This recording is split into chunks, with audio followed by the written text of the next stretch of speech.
ಇವತ್ತು ಈಗಾಗಲೇ ಮುಖ್ಯಮಂತ್ರಿಗಳ ಒಂದು ಸಭೆ ನಡೆದಿದ್ದು. ದಕ್ಷಿಣ ಭಾರತದ ಎಲ್ಲ ರಾಜ್ಯಗಳ ಮುಖ್ಯಮಂತ್ರಿಗಳ ಸಭೆಯನ್ನು ಅಮಿತ್ ಶಾ ಅಧ್ಯಕ್ಷತೆಯಲ್ಲಿ ನಡೆಸಲಾಯಿತು.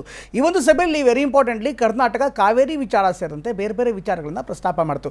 ಸಹಜವಾಗಿ ತಮಿಳುನಾಡು ಮುಖ್ಯಮಂತ್ರಿ ಕೂಡ ಇದ್ದರು, ಅಥವಾ ಕರ್ನಾಟಕದ ಮುಖ್ಯಮಂತ್ರಿ ಕೂಡ ಇದ್ದರು, ಬೇರೆಲ್ಲ ರಾಜ್ಯದ ಮುಖ್ಯಮಂತ್ರಿಗಳು ಕೂಡ ಇದ್ದರು. ಈ ಎಲ್ಲ ಮುಖ್ಯಮಂತ್ರಿಗಳ ಸಮ್ಮುಖದಲ್ಲೇ ಕರ್ನಾಟಕ ತನ್ನ ವಾದವನ್ನು ಗಟ್ಟಿಯಾಗಿ ಮಂಡಿಸಿದೆ. ಪ್ರಮುಖವಾಗಿ ಕಾವೇರಿಯಿಂದ ಯಾವುದೇ ಸಮಸ್ಯೆ ಆಗಲ್ಲ, ಮೇಕೆದಾಟಿನಿಂದ ತಮಿಳುನಾಡಿಗೆ ಯಾವುದೇ ತೊಂದರೆ ಇಲ್ಲ. ಬಹುಶಃ ಕರ್ನಾಟಕದ ಮೇಕೆದಾಟಿನಿಂದ ಕರ್ನಾಟಕಕ್ಕಿಂತ ಹೆಚ್ಚಾಗಿ ತಮಿಳುನಾಡಿಗೆ ಅನುಕೂಲವಾಗುತ್ತೆ. 5 TMC ನೀರನ್ನು ಬಿಟ್ಟರೆ 1 ಹನಿ ನೀರನ್ನು ಕೂಡ ಕರ್ನಾಟಕ ಯಾವುದೇ ಕಾರಣಕ್ಕೂ ಶೇಖರಣೆ ಮಾಡಲ್ಲ. ಹೀಗಾಗಿ ಈ ಒಂದು ಪ್ರಾಜೆಕ್ಟ್ಗೆ ಅನುವು ಮಾಡಿಕೊಡಿ ಅಂತ ವಿಜಯ್ ಮುಂದೆನೇ DK ಖಡಕ್ ಆಗಿ ಮಾತನಾಡಿದ್ರು. ಅಲ್ಲಿನ ಬೆಳವಣಿಗೆ ಏನಾಯಿತು, ಜೊತೆಗೆ ಕಾವೇರಿ ವಿಚಾರವಾಗಿ ಏನಾದರೂ ನಿರ್ಣಯ ಆಯಿತಾ ನೋಡೋಣ ಬನ್ನಿ.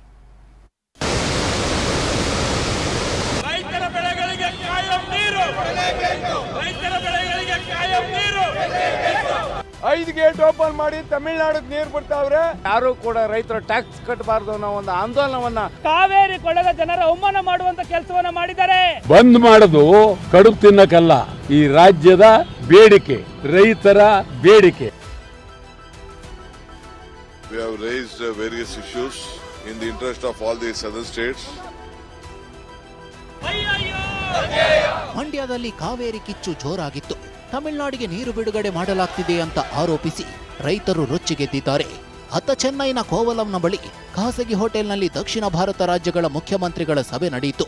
ಕೇಂದ್ರ ಗೃಹ ಸಚಿವ ಅಮಿತ್ ಶಾ ನೇತೃತ್ವದಲ್ಲಿ ನಡೆದ ಸಭೆಯಲ್ಲಿ CM DK Shivakumar, Tamil Nadu CM Vijay ಮುಖಾಮುಖಿಯಾಗಿದ್ರು.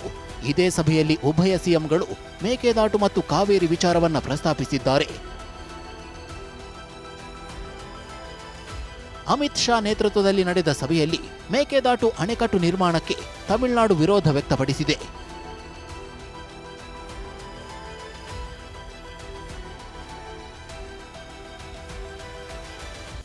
ತಮಿಳುನಾಡಿನ ಪ್ರಸ್ತಾಪಕ್ಕೆ ಪ್ರತಿಯಾಗಿ ಸಿಎಂ DK ಶಿಯು ಉತ್ತರ ಕೊಟ್ಟಿದ್ದಾರೆ. ಕಾವೇರಿ ವಿಚಾರದಲ್ಲಿ ಹೇಗೆ ಹಿತ ಕಾಯಲಾಯಿತು ಅನ್ನೋ ವಿಚಾರವನ್ನ ಪ್ರಸ್ತಾಪ ಮಾಡಿದ್ರು. So I have made it commitment, I have given a commitment to the state of Tamil Nadu before the Home Minister that whatever Mekedatu water is dam is there, even a single drop of water except for drinking water of 5 TMC, the rest water will be left to Tamil Nadu itself from the Mekedatu dam. So Tamil Nadu and the Pondicherry shall be rest assured the dam will be built only for you, not for us. Kaveri ವಿವಾದಕ್ಕೆ ಮೇಕೆದಾಟು ಯೋಜನೆಯ ಶಾಶ್ವತ ಪರಿಹಾರ ಅಂತ ಸಭೆಯಲ್ಲಿ ಪ್ರಸ್ತಾಪ ಮಾಡಿದ್ದಾರೆ. ಮೇಕೆದಾಟು ಯೋಜನೆ ತಮಿಳುನಾಡಿಗೂ ಮಹತ್ವದಾಗಿದೆ. ಕೇವಲ ಕರ್ನಾಟಕ ಮಾತ್ರವಲ್ಲ, ತಮಿಳುನಾಡಿಗೂ ಅನುಕೂಲ ಆಗಲಿದೆ. ಮೇಕೆದಾಟು ಯೋಜನೆಯಿಂದ ತಮಿಳುನಾಡು, ಪುದುಚೇರಿ ರೈತರಿಗೂ ಲಾಭ ಆಗಲಿದೆ. ಸೌಹಾರ್ದಯುತವಾಗಿ ಕಾವೇರಿ ಜಲ ವಿವಾದ ಬಗೆಹರಿಸಿಕೊಳ್ಳಬಹುದು ಅಂತ ಸಿಎಂ DK ಶಿ ಸಭೆಯಲ್ಲಿ ಹೇಳಿದ್ದಾರೆ. ಮೇಕೆದಾಟು ಯೋಜನೆಯಿಂದ ಕಾವೇರಿ ಜಲ ಸಮಸ್ಯೆಗೆ ಪರಿಹಾರ ಸಿಗುತ್ತೆ ಅಂದಿದ್ದಾರೆ. ನಮಗೆ ಸಹಾಯ ಮಾಡಿ, ನಾವು ನಿಮಗೆ ಸಹಾಯ ಮಾಡುತ್ತೇವೆ ಎಂದಿದ್ದಾರೆ. ಸಭೆಯಲ್ಲಿ ಕೇಂದ್ರ ಸರ್ಕಾರಕ್ಕೆ ಮನವಿ ಮಾಡಿರೋ ಸಿಎಂ DK ಶಿವಕುಮಾರ್, ನಮ್ಮ ಸ್ವಾಭಿಮಾನಕ್ಕೆ ಪ್ರತಿಯಾಗಿ ನ್ಯಾಯವು ಸಿಗಬೇಕು ಅಂತ ಖಡಕ್ಕಾಗಿ ಹೇಳಿದ್ದಾರೆ. ನಮ್ಮ ಸ್ವಾಭಿಮಾನಕ್ಕೆ ಧಕ್ಕೆ ಆಗುವ ಕೆಲಸ ಯಾರು ಮಾಡಬಾರದು ಅಂತ ಸಭೆಯಲ್ಲಿ ಸಿಎಂ DK ಶಿವಕುಮಾರ್ ಸಂದೇಶ ರವಾನೆ ಮಾಡಿದ್ದಾರೆ. ನಮ್ಮ ಸ್ವಾಭಿಮಾನಕ್ಕೆ ಪ್ರತಿಯಾಗಿ ನ್ಯಾಯವು ಸಿಗಬೇಕು. ನಾವು ಯಾವಾಗಲೂ ನಮ್ಮ ಪಾಲಿನ ಕರ್ತವ್ಯವನ್ನ ನಿಭಾಯಿಸಿದ್ದೇವೆ. ನಾವು ಕೊಡುಗೆ ನೀಡುತ್ತೇವೆ, ಬೆಳೆಯುತ್ತೇವೆ ಮತ್ತು ದೇಶವನ್ನ ಮುನ್ನಡೆಸುತ್ತೇವೆ ಅಂದಿದ್ದಾರೆ. ಕೇಂದ್ರ ಸರ್ಕಾರಕ್ಕೆ ಮನವಿ ಮಾಡಿರೋ ಸಿಎಂ DK ಶಿ, ನಾವು ಎಷ್ಟು ಹಂಚಿಕೊಳ್ಳುತ್ತೇವೆಯೋ ಅಷ್ಟೇ ಕಾಳಜಿಯನ್ನ ನೀವು ನಮ್ಮ ಬಗ್ಗೆ ತೋರಿಸಿ ಅಂತ ಸಭೆಯಲ್ಲಿ ಹೇಳಿದ್ರು.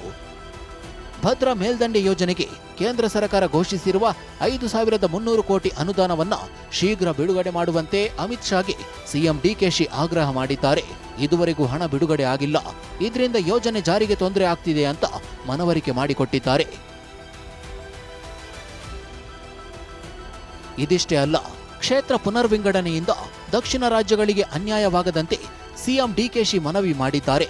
ಹಾಲಿ ಸಂಸತ್ ಸೀಟುಗಳ ಆಧಾರದಲ್ಲಿ ಮಹಿಳಾ ಮೀಸಲಾತಿ ಜಾರಿಗೆ ಮನವಿ ಮಾಡುವ ಮೂಲಕ ರಾಜ್ಯದ ಹಕ್ಕು ಪ್ರತಿಪಾದನೆ ಮಾಡಿದ್ದಾರೆ. Bureau report, TV9.